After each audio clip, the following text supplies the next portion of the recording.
இது மகிமை நேரம். மகிமை டிவி நேயர்களை அன்புடன் வாழ்த்துகிறேன். மகிமை நேர நிகழ்ச்சிக்கு உங்களை அன்புடன் வரவேற்கிறேன். நாம் தொடர்ந்து தேவன் தரும் 7 விதமான மகிழ்ச்சி என்ற தலைப்பின் கீழே தியானித்து வருகிறோம். வசனம் சொல்கிறது 1 நாளாகமம் 16:27 மகிமையும் கனமும் அவர் சமூகத்தில் இருக்கிறது, வல்லமையும் மகிமையும் அவர் ஸ்தலத்தில் இருக்கிறது. இன்றைக்கும் இந்த வார்த்தையை கேட்டுக்கொண்டிருக்கிற நமக்குள்ளாக ஒரு கேள்வி, இந்த மகிழ்ச்சி, சந்தோஷம் இது எங்கிருந்து வருகிறது? கர்த்தர் நமக்கு தருகிறார். உலக பிரகாரமான மனிதரால இதை உணர்ந்து கொள்ள முடிவதில்லை. இது உன்னதத்திலிருந்து நமக்கு கிடைக்கும் ஒரு மகிழ்ச்சி. இது இந்த வசனத்திலே நாம் வாசிக்க கேட்ட வசனத்திலே வல்லமையும் மகிழ்ச்சியும் அவர் ஸ்தலத்தில் இருக்கிறது, அவர் சமூகத்தில் இருக்கும் போது நமக்கு மகிழ்ச்சி கிடைக்கும். இன்றைக்கு இந்த 4வது நாளிலே தேவன் நமக்கு தருகின்ற மகிழ்ச்சி எங்கிருந்து கிடைக்கிறது? அவர் சமூகத்திலே நாம் காத்திருக்கும் போது. இங்கே தாவீது அவன் எல்லா சூழ்நிலையிலையும் ஆண்டவர் சமூகத்திலே காத்திருக்கிறான். அவன் ஆடு மேய்க்கும் போது அவன் ஒரு விசை அந்த சிங்கம் அவன் கரடியும் தாக்கும் போதும் கூட அவன் ஆண்டவர்கிட்ட முறையிடுகிறான்.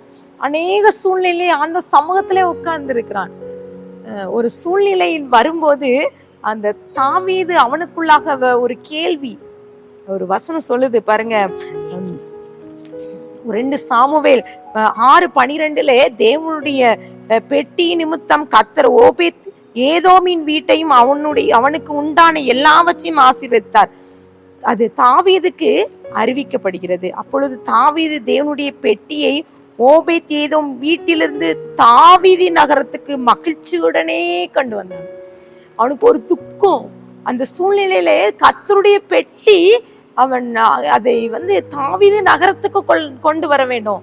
ஆனால் அந்த பெட்டியை கொண்டு வரும்போது அவனுக்கு ஒரு சந்தேகம், இது கொண்டு வரும்போது ஆசீர்வாதம் கிடைக்குமா? அதை தொடும்போது கூட அங்கே சபிக்கப்படுகிறார்கள். இதெல்லாம் அவன் பார்க்கும்போது ஆண்டவர் சமூகத்திலே விழுந்து கிடக்கிறான். ஆனால் கர்த்தர் ஆசீர்வதித்தார் தெரிந்த உடனே அவன் மிகுந்த சந்தோஷத்தோடு அந்த பெட்டியை தாவீது நகரத்திற்கு எடுத்துக்கொண்டு வருகிறான்.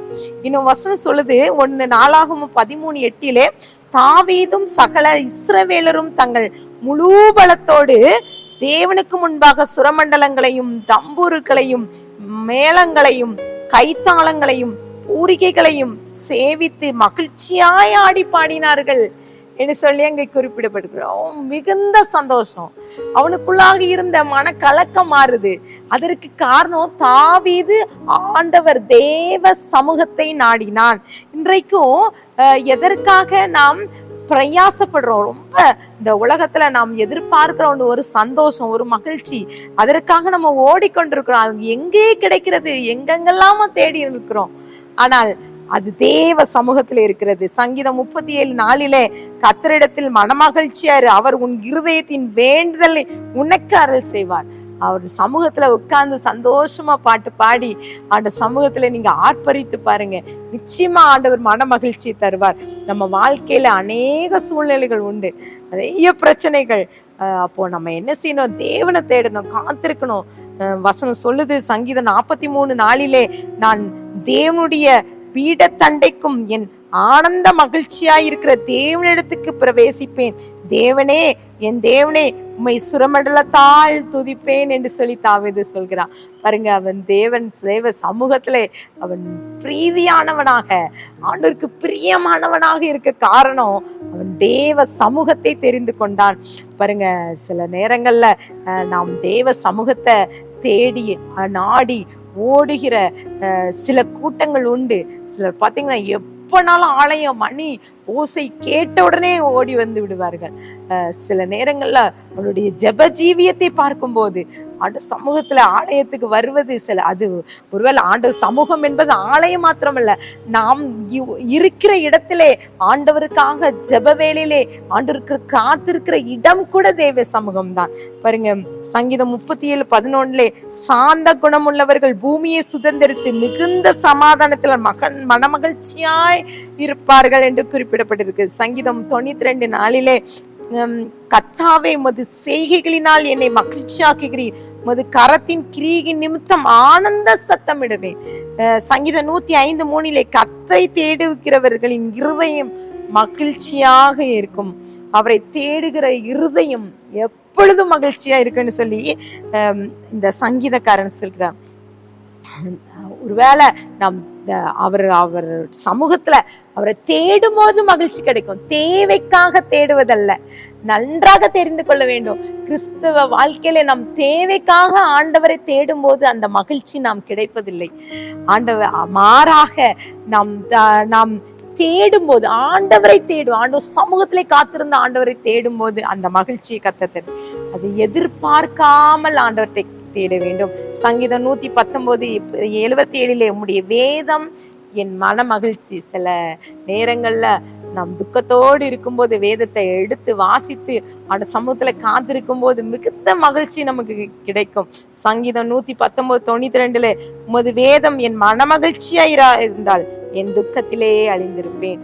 ஒருவேளை இன்றைக்கு கூட இந்த வார்த்தையை கேட்டுக்கொண்டிருக்கிற நீங்க கூட இந்த தேவ சமூகத்தை இனி நான் ஆண்டவரை தேடுறது இல்ல, இனி நான் ஆலயத்துக்கு போக மாட்டேன், இனி நான் இவ்வளோ ஜெபித்து என்ன பிரயோஜனம், எனக்கு எந்த ஒரு இதுவும் இல்லை, எனக்கு ஆண்டவர் எந்த ஒரு அற்புதம் செய்யலை, வாழ்க்கையில சந்தோஷமே இல்லைன்னு சொல்லிட்டு கூட நீங்க தேவ சமூகத்தை விட்டு வெளியே வந்திருக்கலாம். ஆனால் கர்த்தர் இன்றைக்கு சொல்கிறார், தேவ சமூகத்தை ஒரு நாளும் விட்டு விடக்கூடாது. கர்த்தர் அதிலே மகிமைப்படுகிறார், நம்மை மகிழ்ச்சி வைக்கிறார். சங்கீதம் 122:1 குறிப்பிடப்பட்டிருக்கிறது, கர்த்தருடைய ஆலயத்துக்கு போவாருங்கள் என்று சொன்னும் போது மிகுந்த மகிழ்ச்சியா இருந்தேன். இந்த வார்த்தையை கேட்டுக்கொண்டிருக்கிற நீங்களும் கூட இந்த சில நேரங்கள்ல துக்கத்தோடு இருக்கிறீங்களா? ஆண்டவர் இன்றைக்கு மகிழ்ச்சியை தர வல்லவரா இருக்கிறார். அதற்கு நாம் என்ன செய்யணும்? தேவ சமூகத்தை நாட வேண்டும். கண்களை மூடி ஜெபிக்கலாம். அன்பின் பிதாவே, இந்த வேளையிலே உங்களுடைய சமூகத்திலே நிற்கிறோம்.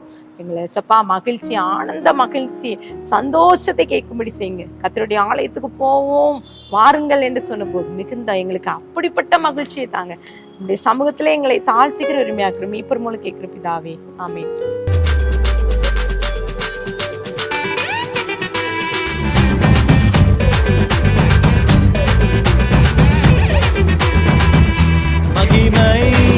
மகிமை